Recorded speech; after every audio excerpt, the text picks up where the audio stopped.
우리 함께 로마서 4장 14절부터 16절까지 함께 읽겠습니다.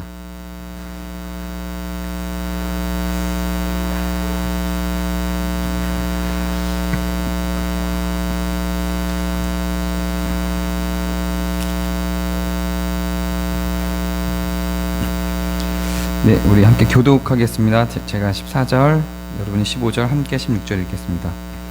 만일 율법에 속한 자들이 상속자이면 믿음은 헛것이 되고 약속은 파기되었느니라.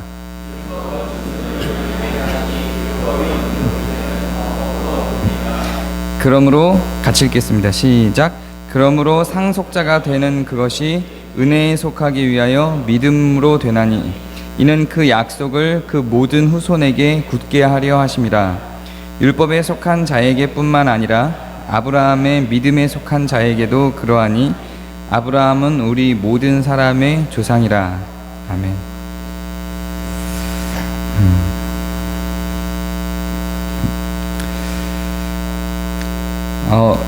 갈라디아서나 로마서는 기본적으로는 율법을 지킴으로, 그러니까 선한 행위들을 함으로, 율법을 지킴으로라는 것 속에는 악한 행위를 하지 않음으로, 선한 행위를 함으로가 다 포함되는 겁니다.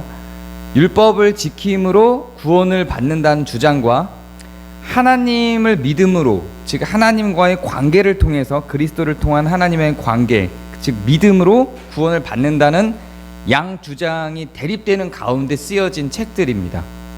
그 중에서 갈라디아서는 율법으로 구원을 받는다는 사람들에게 하나님을 믿는 믿음으로 구원을 받는다라는 입장이 거짓되지 않았음을 증명하기 위해서 사용된 것이라면, 로마서의 경우는 이 두 개가 동등하게 다 필요하다라는 입장에서 내용이 진행되고 있습니다.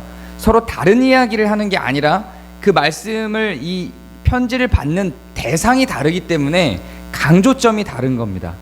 그래서 갈라디아서에서는 율법으로 구원을 받아야 된다는 사람들에게 은혜에 대한 중요성을 강조하다 보니까 율법에 대한 중요성이 상대적으로 저하되어서 율법을 폐기하도록 요청하는 것처럼 보이기도 합니다. 그러나 그렇지 않다는 걸 지난주에 말씀드렸죠.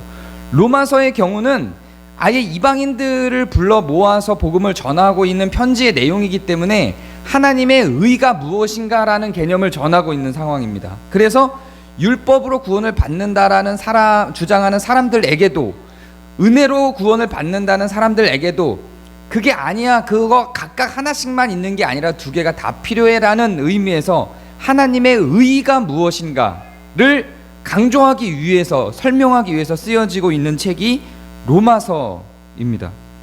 14절을 보면, 14절만 갖고 보면 율법이 사라져야 된다고 주장하는 것처럼 보이기도 합니다. 제가 14절을 다시 읽어드릴게요. 만일 율법에 속한 자들이 상속자이면, 여기서 상속자라는 표현은 하늘나라를 상속받는다는 이야기예요. 하나님으로부터 구원을 얻는다는 이야기입니다.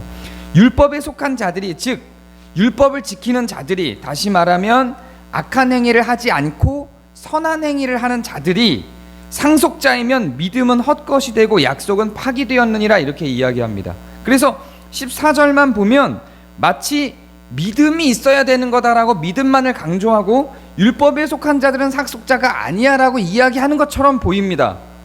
번역 오류입니다. 요거를 공동번역본으로 제가 다시 읽어드리면 이렇게 되어 있습니다. 만일 율법을 지키는 사람들만이, 이렇게 됩니다. 만일 율법을 지키는 사람들만이 상속자가 될 수 있다면 믿음은 무의미하게 되고 그 약속은 무효가 됩니다. 이렇게 됩니다. 그러니까 원어를 보면 만일 율법을 지키는 사람들만이라고 해석되는 게 맞는 의미입니다. 율법을 지키는 사람들만 구원을 받는 게 아니야, 믿음을 지키는 사람들도 구원을 받는 거야 라고 이야기하는 게 14절의 원래 의미입니다. 그 증거를 보려면 16절을 보면 됩니다. 14절을 만약에 율법에 속한 자들을, 율법을 지키는 자들은 구원을 받지 못해라고 주장하고 있는 거라면 16절과 충돌을 하게 됩니다. 16절을 보면 율법에 속한 자에게 뿐만 아니라 아브라함의 믿음에 속한 자에게도 그러하다고 이야기를 하고 있습니다. 그렇죠? 그러니까 악행을 하지 아니하고 선행을 하는 그 율법을 지키는 사람들 뿐만 아니라 믿음에 속한 자들에게도 구원이 있다라고 이야기를 하는 거기 때문에 이 문장을 갖고 보면 명료해지죠. 율법과 믿음이 둘 다 하나님의 약속 가운데, 구원 가운데 있다라고 설명을 하고 있는 겁니다. 그러니까 둘 중에 어느 하나로 집중해서 나아가서 서로 논쟁이 되는 사람들에게 아니야, 그거 둘 다 필요한 거야, 둘 중에 하나만 고르는 게 아니야 라고 설명하고 있는 게 로마서입니다.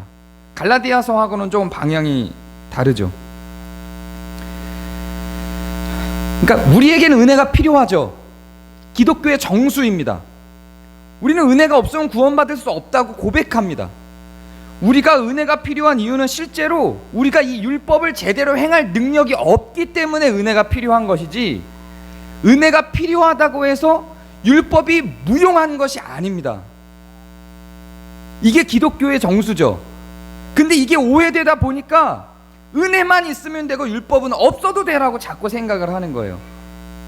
네, 이해가 안 되는 표정들이에요. 다시 이해가 잘 되는 사람들도 있는데 안 되는 사람들도 있어서 다시 설명하면, 은혜가 필요한 이유는 율법이 의미가 없어서가 아니라 우리가 율법을 지킬 능력이 없기 때문이에요. 순서가 이런 거예요. 하나님이 행위 언약을 먼저 주셨어요. 니네가 악한 일을 하지 않고 나쁜 짓 하지 않고 율법을 주셔서 나쁜 짓 하지 않고 착하게 살면 구원받을 수 있어 라고 하신 거예요. 이게 첫 번째 명령이에요. 이게 우선되는 명령이에요. 근데 사람이 그렇게 살지 못하잖아요. 악하게 자꾸 사는 거예요. 악하게 살지 말고 착하게 살면이라고 율법을 주신 거예요. 율법 속에는 우리가 해서는 안 되는 내용들과 해야 되는 내용들이 있어요. 그거를 하면은 너희들은 구원을 얻을 수 있어, 나와 함께 영원토록 내가 만든 나라에서 천국에서 살 수 있어 라고 이야기를 해주신 거예요. 이게 첫 번째 약속이었어요. 처음부터 은혜 이렇게 된 게 아니에요. 이게 원래 약속이었다고요. 근데 인간들이 이걸 못하는 거예요. 이걸 못하고 계속 죄를 짓는 거죠. 그러니까 은혜로 구원을 얻는 두 번째 은혜 언약을, 은혜의 약속을 주신 거예요. 그러면 은혜의 약속을 주셨기 때문에 율법이 폐하여진 거냐? 그렇지 않다는 거죠. 이게 원래 목적이었는데 이걸 못해서 은혜를 베푸는 거니까 이걸 하는 게 맞는 거예요. 되게 쉽게 설명했는데 쉽지 않나요? 그러니까 우리가 이런 거죠. 자녀들에게, 이거 원고에 없는 건데 잘 이렇게 소통이 안 되는 느낌이라 좀 설명을 드리려면, 자녀들에게 야, 너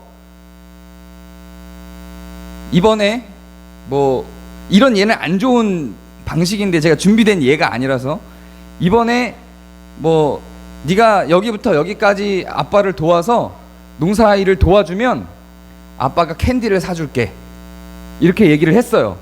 이게 맞는 거예요. 캔디는 구원이고 농사, 이 땅을 개간하는 건 악행을 하지 아니하고 선행을 하는 율법인 거죠. 그렇게 이야기를 했는데 얘가 좋아요 아버지라고 하고 낫을 딱 들고 나갔는데, 이거 하기 싫어갖고 막 이렇게 낫 그냥 땅 파기만 하고 노래 부르고 하다가 이걸 안 한 거예요. 이 녀석 봐라. 그리고 그걸 해야만 사탕을 준다 그랬는데 이걸 안 했는데 사탕을 준 거예요. 이해가 되시나요?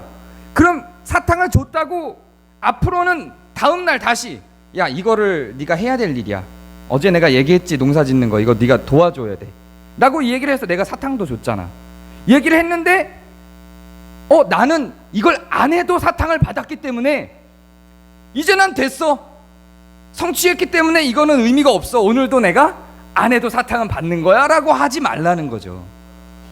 좀 적절한 예가 됐나요? 착하게 살아, 악행을 하지 마, 이게 첫 번째 명령이고 첫 번째 언약이었고, 그렇게 해야 구원에 이를 수 있어 라고 이야기를 한 건데, 이거를 못한 사람들에게도 구원을 준 겁니다. 근데 구원을 이걸 못해도 주네? 난 이거 안 해, 착하게 안 살 거야 라고 하는 게 이치에 맞냐라고 설명하고 있는 거예요. 지금 로마서는 니네가 은혜로 구원을 받아도 율법은 너희들에게 있고, 율법으로 구원을 받지 못한 자들에게도 그리스도는, 하나님은 너희를 사랑해서 너희를 구원하셔 라고 이야기를 하고 있는 겁니다. 만약에 나는 어차피 구원을 받을 것이니 율법은 내게 없어도 돼 라고 말하는 사람들이 있다면 악한 거죠. 나쁜 놈입니다. 그러면 안 되는 거죠. 그 이야기를 하고 있는 겁니다. 그래서 하나님의 여기서 믿음으로라는 표현이 계속 나와요. 믿음으로라는 표현이 성경 특히 로마서에 계속 나오는데 믿음으로만으로 설명하지 않습니다. 5장 뒤로 넘어가면 오늘 보진 않겠지만 읽어보세요. 5장 마지막 절에 보면 믿음으로 말미암아 의로 구원을 얻는다는 표현을 써요. 이게 원래는 의를 성취하여 구원을 받아야 하는데 그걸 우리가 못하니까 믿음을 먼저 준 겁니다. 믿음으로 관계 맺기를 먼저 하신 거예요, 하나님이. 그래서 믿음으로 말미암아 의로 성취한다는 이야기를 하는 겁니다. 구원은, 우리가 성취하는 구원은 율법이 설명하고 있는 하나님의 의로움을 무시하고 넘어서 갈 수 없습니다. 간과하고 갈 수 없어요. 간과되는 것은 우리의 죄지 의로움이 아닙니다. 우리는 의로움을 성취해 나가게 돼 있는 겁니다.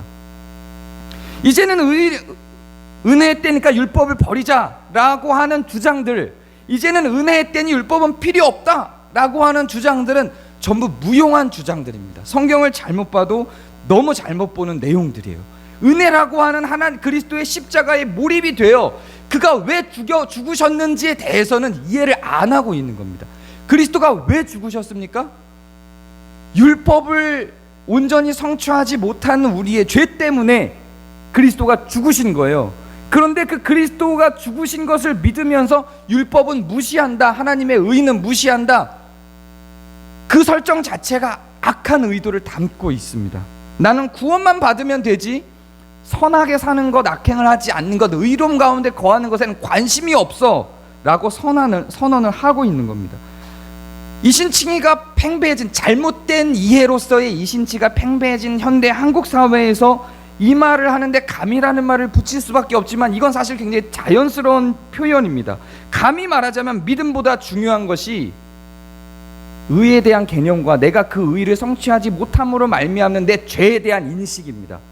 내가 죄인이라는 것을 알지 못하면 기독교는 존재하지 않아요. 그럼 내가 죄인이라는 걸 알기 위해서 뭐가 필요한가요?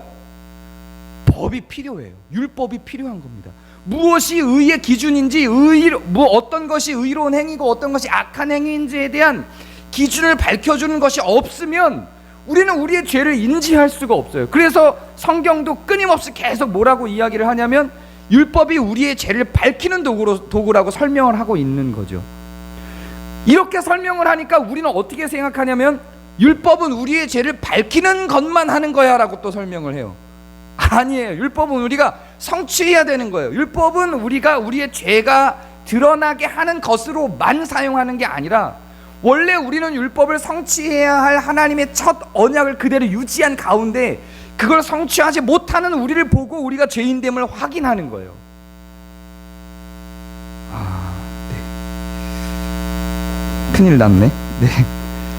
이해되시나요? 이해되시나요? 라고 하는 게 전에 차희석 집사님이 굉장히 강의 못하는 사람들이 자주 쓰는 이야기라고 하는데 네. 죄송해요. 잘 설명한 것 같은데. 네.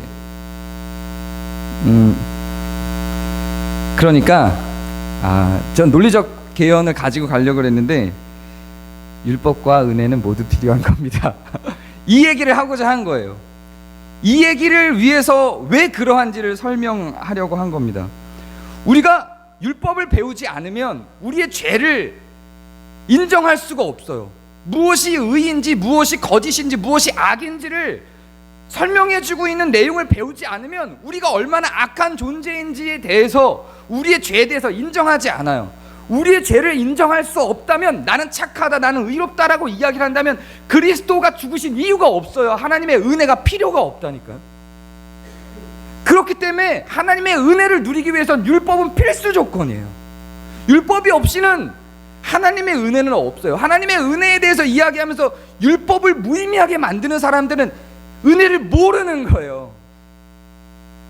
나는 하나님께 은혜를 받았어라고 표현하면서, 그리스도의 은혜를 입었어, 십자가의 은혜를 입었어라고 표현하면서 율법은 무의미하다고 주장하는 사람은 이 은혜가 주어진 구원의 경로를 전혀 모르는 겁니다. 한국교회는 지금 이 모순에 다 빠져 있어요.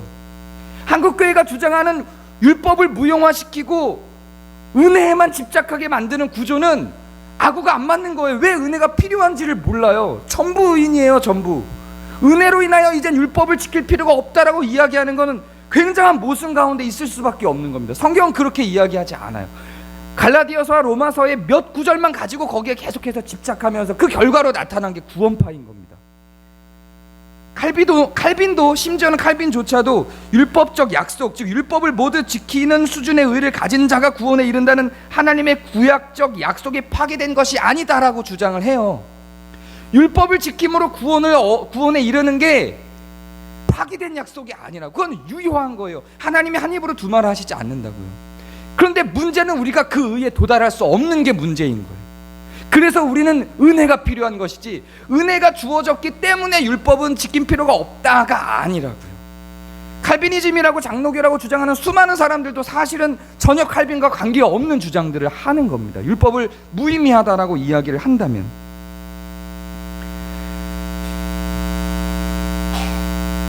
율법적 기능은, 율법을 잘 살펴보면 나 혼자 있을 때 지켜야 될 조항에 대해서 있기는 있는데 굉장히 미비합니다.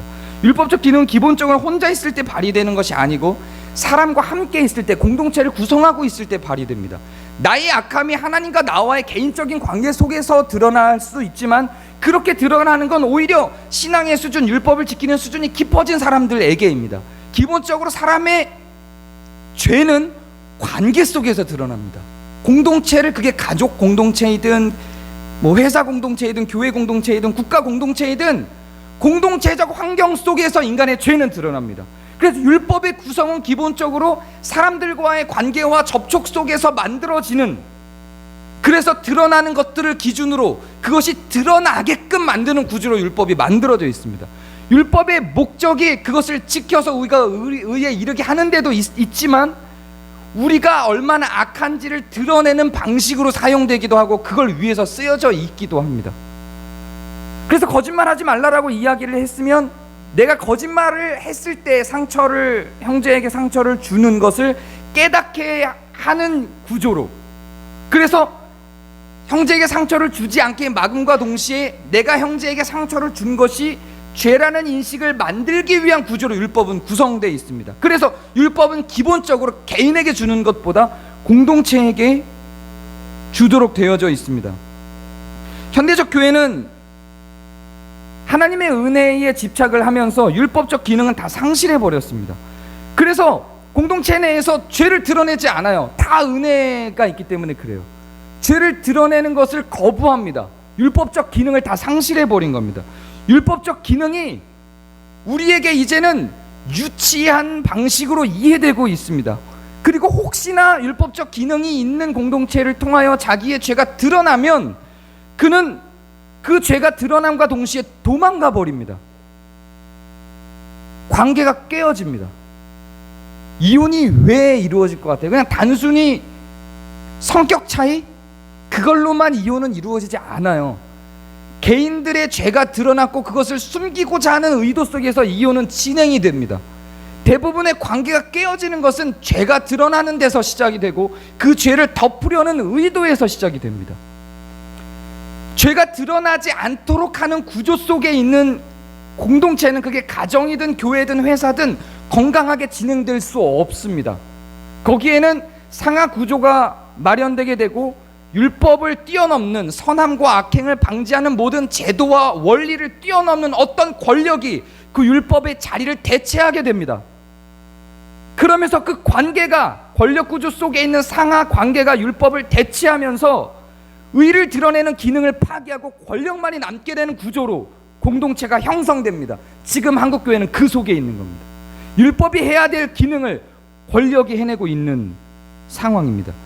그래서 율법이 없기 때문에 아까 얘기한 그 원리에 의하면 율법이 있어야 은혜가 있죠. 율법이 없기 때문에 공동체 가운데는 은혜도 없습니다. 은혜의 시대라는 것은 죄가 드러난 뒤에 발생하는 것을 경험하는 겁니다. 죄가 드러나야 은혜를 경험할 수 있습니다. 이게 기독교의 정수예요. 죄가 드러나지 않으면 은혜를 경험할 수 없어요. 죄가 드러나지 않으면, 죄가 자백되지 않으면, 죄에 대한 인식이 없어지면 은혜를 경험할 수 없어요. 근데 죄를 드러내는 것이 매우 어렵지. 서로 간의 관계 속에서 어려워요. 남편과 아내 가운데에서도 죄를 드러내는 건 어려워요. 자기 죄를 자백하는 것도 어려워요. 미안하다, 내가 잘못했다라고 말하는 게 어려워서 부부관계가 계속 망가지고 있는 거잖아요. 어떻게든지 내가 잘못한 게 아니라는 걸 카바쳐야 돼요. 끊임없이 그 싸움이 계속되는 거죠. 은혜는 없어요. 용서는 존재하지 않습니다. 그 관계 속에서는 은혜를 경험하는 풍요로운 삶 속으로 들어가는 방법은 율법의 기준이 있어야 하며 그 율법의 기준에 따른 내 죄의 자백, 나의 문제가 무엇인지를 확인하고 고백하는 과정이 있어야 은혜를 경험하는 겁니다. 은혜를 베푸는 사람은 하나님만이 아닙니다. 우리는 하나님이 은혜를 베푼다고 생각을 하죠. 성경은 결코 은혜를 베푸는 주체가 하나님만이라고 설정하지 않습니다. 우리가 은혜를 베풉니다. 우리가 서로에게 은혜를 베풉니다. 이걸 용서라고 표현하는 겁니다. 죄가 있지 않고 죄의 고백이 없는데 어떻게 용서가 있습니까? 굉장히 많이 잘못된 인식이 있어요. 용서는 자백이 없어도 주어지는 것이라고 착각하는 겁니다. 율법적 기능이 없어도 용서라는 것이 존재한다고 착각해요. 율법적 기능이 없고 자백의 과정이 없으면 용서는 없는 겁니다. 기독교가 마치 율법도 없이 은혜를 베푸는 것인 것처럼 착각되면서 나타난 게 미량 같은 영화에 등장하는 내용들입니다. 아무도 용서해 준 적이 없으나 자기 스스로 용서받는 일들이 발생합니다. 율법적 기능으로 그의 죄를 지적하는 과정도 없이 그는 용서를 받았습니다. 우린 용서를 받은 존재이기 때문에 우리의 죄를 자백할 필요도 없다고 세뇌되어져 버렸습니다. 그게 자존감을 높이는 것처럼 보이지만 그게 우리 자존감을 파괴합니다.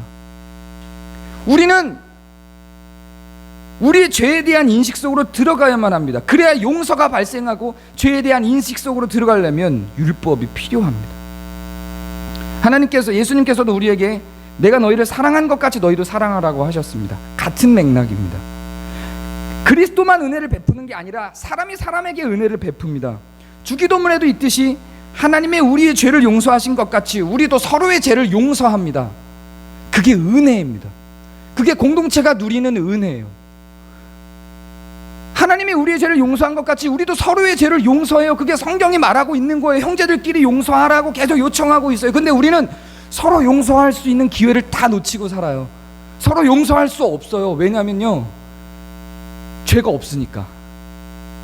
진짜 죄가 없는 게 아니라 율법이 없으니까. 아무런 규정이 없으니까. 성경이 언급하고 있는 모든 규정으로부터 우린 자유로워져 버렸어요. 은혜라고 하는 것은 율법이 있어야 발생하는 거고 율법을 통한 죄에 대한 인식이 있어야 발생하는 것인데 이 과정이 없이 우린 이미 다 은혜 가운데 있어요. 은혜를 베푼 적은 없는데 아무도 은혜를 베풀고 살지 않아요. 그리스도께 우리가 받은 은혜를 우리는 서로에게 아무도 베풀고 살지 않아요. 왜요? 용서를 구할 일이 없어요. 둘 중에 하나겠죠. 죄가 드러나지 않았던가 혹은 정말로 의롭든가. 물론 그거를 거쳐갈 수 있는 과정이 있을 만큼 친하지 않을 수도 있습니다. 우리는 서로를 용서해주는 은혜를 베푸는 사건을 수시로 경험해야 합니다. 그렇지 않고 우리의 신앙은 희락 가운데로, 기쁨 가운데로 들어갈 수가 없습니다. 진지하지 않아도 됩니다. 진지하게 눈물로 용서를 구하는 과정이 있어야만 한다고 이야기를 하는 건 아닙니다. 하나님도 사도행전을 통하여 우리에게 말씀하신 것처럼 그냥 봐도 못 본 척 간구하는 방식으로 용서가 발생하기도 합니다. 굳이 내가 사죄를 하고 눈물을 흘리고 안아주고 하는 과정이 없어도 그냥 죄가 있으나 그 죄를 간구하고 지나가는 방식으로 용서가 발생하기도 합니다. 그러나 분명한 것은 그것이 죄임을 인지하는 기능으로서의 율법은 그 공동체에 존재해야 하며 용서를 받는 범죄한 대상은 그 죄에 대한 인지가 있어야 그 죄를 간과해 줄 수 있는 겁니다. 뻔뻔하게 죄를 지어놓고도 나는 죄인이 아니오라고 말하는 것에 대해서 간과할 수가 없습니다. 왜냐하면 그가 용서를 인지하지 못하고 있기 때문에 간과할 기회가 없어요. 용서할 기회가 없어요. 그러나 그가 죄를 인지하고 그것에 대한 용서의 과정으로서 고개를 숙이는 자세가 있다면 우리는 그냥 못 본 척 간과하는 방식으로라도 용서와 은혜의 현장들을 우리 공동체 가운데서 경험할 수 있습니다. 그런 과정들을 통해서 우리는 얼마나 많은 신앙적인 희락을 누릴 수 있게 될지 모릅니다. 앞으로 우리는 율법을 계속해서 배울 것이고 그것은 우리를 찌를 것입니다. 그리고 우리는 죄를 서로에게 볼 것입니다. 그리고 우리는 서로를 용서할 것이고 서로의 사정을 이해하며 또 그러한 죄들을, 우리가 서로 발견한 죄들을 간과하게 될 것입니다. 하나님이 우리를 정죄하지 아니하신 것처럼 우리도 서로를 정죄하지 않을 것입니다. 우리가 서로를 정죄하지 않는다는 건 죄가 발견되어야 한다는 이야기입니다. 죄가 발견되려면 그 가운데 율법이 있어야 한다는 이야기입니다. 율법이 없으면 죄가 발견되지 않고, 죄가 발견되지 않으면 정죄하지 않고 용서하며 간구하고 지나갈 기회도 없습니다. 그냥 죄의 도가니 속에 있어도 율법적 기능이 없다면 우리는 그것을 정죄하거나 용서하거나 은혜를 베풀거나 정죄하지 않고 지나가며 간구할 수 있는 기회도 다 상실해버립니다. 그 공동체는 결코 더 깊은 관계 속으로 들어갈 수 없습니다.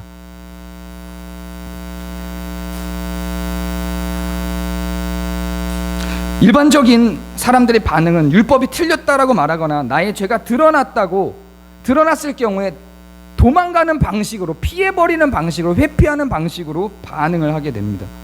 그래서 그러한 것들이 갈등을 일으키고 그 갈등을 이겨내지 못했던 경험 때문에 우리는 죄를 죄라고 말하지 아니하고 율법적 기능을 폐쇄해버리기도 합니다. 정죄하지 않는 은혜의 그런 공동체라고 해도 율법은 존재해서 역동적으로 그 율법이 살아나고 우리 가운데 그 율법적 내용들이 화자되어져야 합니다. 그렇지 않으면 우리는 은혜를 경험할 수가 없습니다. 우리는 계속해서 성경이 이야기하는 대로 거짓말하지 말자, 도적질하지 말자, 나그네를 대접하자, 구제해야 된다, 이야기를 해야 합니다. 율법적 기능이 계속 살아있어야 합니다. 그것을 이야기하는 것이 무엇인가 우리에게 강요하는 것 같은 느낌이 들어서 우리는 그 이야기를 회피하거나 피하기도 합니다. 그래서 율법적 기능이 공동체에서 점점 사라지기도 합니다. 그런데 그 율법적 기능이 살아서 우리는 그걸 이야기해야 합니다. 분내지 말자, 화내지 말자, 거짓말하지 말자, 비난하지 말자, 그런 것들이 화자되는 것이 맞습니다. 그러나 분내는 자 혹은 거짓말하는 자를 용서하는 현장들이 그 가운데에서 발생하기도 해야 합니다. 그냥 지나쳐 줄 줄도 알아야 합니다. 그것이 은혜입니다. 이런 과정들을 통해서 우리는 그리스도가 우리를 용서한 것 같이 우리도 서로를 용서하고자 하는 주기도문의 기도가 우리의 삶 속으로 드러나게 됩니다. 그런 과정을 통해서 우리는 죄와 싸우게 되고, 그런 과정을 통해서 우리는 자신의 거짓과 분냄이 드러나고 자신의 정체를 확인할 수 있는 기회를 얻게 됩니다. 부부관계 속에서 그것을 확인하죠. 부부관계를 통해서 여러분들이 얼마나 악한지 스스로를 알아요. 상대 배우자도 알아요. 내가 얼마나 악한지 결혼을 해서 살아보면 알죠. 그 전까지는 내가 착한 줄 알았다니까요. 근데 결혼해서 살아보니까 내가 얼마나 악한지 알아요. 근데 그렇게 가장 사랑하고 가장 가까운 배우자에게도 이 사람도 내가 악함을 안다는 걸 나도 뻔히 아는데 끝까지 부정하잖아요. 제가 그랬다고요. 끝까지 부정하는 거예요.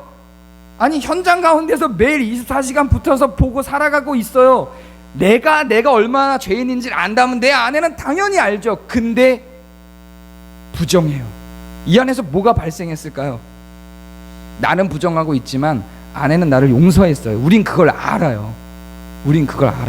그러면 내가 그걸 정말로 알고 있다면 나의 행동은 어떤 변화가 있어야 돼요. 그 은혜를 받아야 돼요. 그가 나를 용서하고 있다는 거를 나도 인정해야 돼요. 그걸 알아야 돼요. 그런데 몰라요. 그리고 계속 그 나쁜 짓을 하면서 뻔뻔해지는 거예요. 나중에는 내가 오라. 율법적 기능이 상실된 공동체예요. 율법적 기능이 상실된 가정이에요. 나중에는 죄 지은 자가 더 뻔뻔해져요. 나중에 바람핀 사람들이 훨씬 더 뻔뻔해집니다. 진짜요. 이게 이런 과정을 통해서 나타나는 거예요. 근데 율법적 기능이 살아있다면 아내가 나를 용서했다라는 것을 내가 알면 내 삶이 변해요. 용서받았다. 굳이 내가 눈물을 흘리며 사죄하고 용서하는 과정이 없어도 내 죄가 드러났는데 아이고 병신, 그리고 지나가 준 거예요. 거기서 저게 나를 병신이라고 해라고 반응하지 않고, 들켰으나 저가 나의 죄를 알았으나 지나가 줬네 라고 생각을 한다면, 그 다음엔 어떻게 반응이 나와야 될까요? 내가 죄가 없음을 증명해야지 라고 하면서 끝까지 잘 들어봐, 내가 지금 한 건 내 죄가 아니야 라고 주장을 하는 구조로 가면 거기 희망이 없어요. 율법적 기능은 점점 상실돼요. 거기서 내가 죄를 지었음을 그가 간과했음에도 불구하고 인정을 한다면 내 삶이 변한다니까요. 은혜가 우리의 삶을 변화시킨다고 성경이 계속 말하는 이 구조 뒤에는 율법적 기능이 있는 거예요. 율법적 기능이 없으면, 은혜가 없어요, 우리의 삶은 변하지 않습니다. 우리는 우리의 죄가 드러나도 그 죄와 싸워야 할 일이지 도망갈 일이 아니에요. 회피할 일이 아닙니다. 이러한 과정이 역동적으로 일어나는 공동체는 점점 더 거룩해져 갈 수밖에 없습니다. 그런데 실질적인 피해가 발생하는 경우들이 있어요. 금전적인 피해, 사기를 쳤어요. 어떻게 할 거예요? 이럴 때는 치리가 필요합니다. 율법적 기능이 단지 죄를 드러내는 것, 그래서 우리를 깨닫게 하는 구조로만 가는 것이 아니라 실제로 지켜내는 구조로 가기 위해서는 치리의 과정이 있어야 합니다. 그건 가정에서도 필요합니다. 교회에서도 동일합니다. 그런데 그 치리는 용서라는 치리로, 용서를 위한 치리로서 집행되어지는 것입니다. 치리가 처벌을 위한 것이 아니라 용서를 위한 것입니다. 왜 천주교의 가장 큰 매력이 저는 고해성사 속에 있다고 생각합니다. 고해성사가 가져다 주는 우리의 마음의 만족감이 있어요. 우리의 죄가 드러나고 그 용서를 받았다라고 하는 확증된 기반이 마련되면 자유를 얻어요. 치리는 용서를 위한 것입니다. 그를 자유케 하기 위한 것입니다. 그러한 과정이 존재하지 않으면 실질적인 피해가 왔을 때 그것을 드러내고 네 죄가 들켰어라는 것을 알려주고, 더 이상 그가 그 죄 속에 묶여있지 않, 그 치리 과정이 없으면 이 사람 그 죄 속에 묶여서 이것을 방어하기 위한 구조로 모든 삶을 다 투자하게 돼요. 이게 드러났다는 걸 모르면 다 알고 있어요. 내가 죄 지은 걸, 내가 훔쳤어요. 제가 교회연금을 공금 횡령을 한 100만 원을 했어요. 안 했어요? 했다고 가정해요. 근데 이거를 안 들키기 위해서 끊임없이 다 알아요. 근데 다른 사람들 다 들켰어요. 근데 이거를 나는 안 들킨 줄 알고 방어하기 위해서 모든 삶을 그걸 방어하기 위한 구조로 가는 거예요. 여러분 가정생활 잘 생각해 보세요. 부부관계를 이거를 방어하기 위한 구조로 계속 들어가는 거예요. 모든 생활의 전반적인 게 다 이걸 방어하기 위한 구조로 가는 거예요. 계속 방어해요. 모든 삶의 패턴들이 다 이걸 방어하는 데 맞춰져 있어요. 나 안 훔쳤어, 나 안 훔쳤어, 야 훔친 거 누구더라, 계속 이거 방어하고 있는, 이게 삶의 중심이에요. 이게 그 사람에게 너 100만 원 네가 훔친 거 알아 라고 이야기를 해주고, 근데 괜찮아, 우리가 메꿀게 라고 해줬을 때 이 사람은 해방이 되는 거예요. 치리는 어떤 공동체든, 그게 교회이든 회사이든 국가이든 가정이든 필요해요. 교회적 공동체로서의 치리는 용서를 위한 치리로서의 집행입니다. 용서와 화해 과정이 없으면 그 죄를 지은 사람은 죄에 대한 자각 속에서, 고통 속에서 지낼 수밖에 없어요. 우리는 가해자 피해자의 상태를, 피해 수준들을 잘 분석해서 이러한 결정들을 내릴 수 있어야만 합니다. 이런 과정을 통해서 우리는 서로를 용서하고, 서로를 용서함으로 실제적인 은혜를 체험합니다. 은혜 체험이 없는 공동체, 은혜 체험이라고 하는 것은 기도를 하거나 찬양을 하다 등골을 타고 짜릿하게 올라오는 느낌이 아니라 이게 은혜 체험이에요. 우리의 죄가 드러났어도 간과하고 덮어줄 수 있는, 그래서 우리를 감동시키는 구조가 은혜 체험입니다. 그냥 하나님이 우리를 용서함으로써 베풀어 주신 그 근본적인 성경에 담겨있는 진짜 성경이 이야기하는 그 은혜, 그거 말고 거기서만 머무르는 게 아니라 은혜의 왕이신 그리스도가, 그 그리스도의 지체로서 모인 교회가 서로를 용서하는 그런 역사가 실질적인 삶 속에서 나타나는 그런 것들이 은혜 체험입니다. 죄는 드러날수록 은혜가 더해진다고 성경은 이야기하고 있습니다. 그건 거짓이 아닙니다. 죄는 드러날수록 은혜는 더해집니다. 근데 신기한 건 용서할수록 죄에 무뎌지는 게 아니에요. 정말로 그게 건강한 구조로 율법적 기능을 하고 그것을 그 기능을 통해서 용서를 하고 은혜를 체험하는 구조가 반복이 되면 우리는 죄에 무뎌질 것 같은데, 용서가 더해지는 그 자리에 죄가 무뎌지는 게 아니라 죄에 더 민감해집니다. 그래서 죄를 더 많이 지었을 때보다 죄가 더 적어졌을 당시에도 그러한 과정을 통해서 나는 죄수 중에 괴수라고 고백할 수 있는 구조로 점점 더 거룩해지는 관계 속으로 들어가게 되고, 율법적 기능은 점점 더 강화되게 됩니다. 저는 더함공동체교회가 율법에 민감한 공동체가 되기를 바랍니다. 율법이 강화되고 율법적 기능이 강화되고 율법에 우리가 민감해져야 우리는 은혜를 만끽할 수 있습니다. 율법적 기능이 없다면 용서도 은혜도 없습니다. 그럼 굉장히 몸이 건조한 관계 속으로 들어가게 됩니다. 율법적으로 민감해지면서 동시에 서로 간단히 용서하고 지나갈 수 있는 공동체가 되기를 바랍니다. 그러면 점점 의뿐만 아니라 은혜까지 더해질 수 있는 공동체가 되기를 바랍니다. 물론 우리들이 교회 공동체에 대한 동의와 방향을 같이 점검하고 만들어 가야 될 것입니다.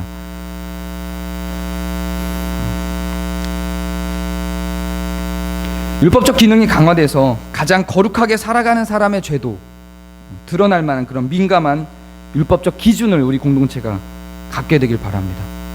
그러면서도 동시에 가장 큰 죄를 지은 사람의 죄도 간단히 용서하고 간과하고 지나갈 수 있는 은혜가 가치 있는 교회가 되기를 바랍니다. 그러면서도 그리고 그러한 크고 작은 그런 죄를 지은 자들이 자신의 죄에 민감하게 반응하고 회개하며 돌이킬 수 있는 그런 공동체가 되기를 바랍니다. 교회에서뿐만 아니라 여러분 가정에서도 이런 원리가 살아서 가정이 화평의 장이 되기를 기대합니다. 율법적 기능과 용서와 화해와 은혜를 직접 체험하는 과정이 없이는 화평의 장으로, 사랑을 경험할 수 있는 장으로 들어가기 매우 힘들고, 오히려 율법적 기능이 없으면 우리는 점점 더 오히려 더 율법주의로 갈 수밖에 없는 악한 마음을 갖고 태어났습니다. 같은 공동체 속에서 진짜 은혜를 함께 서로 간에서 체험할 수 있는 관계가 되기를 소망합니다. 기도하겠습니다.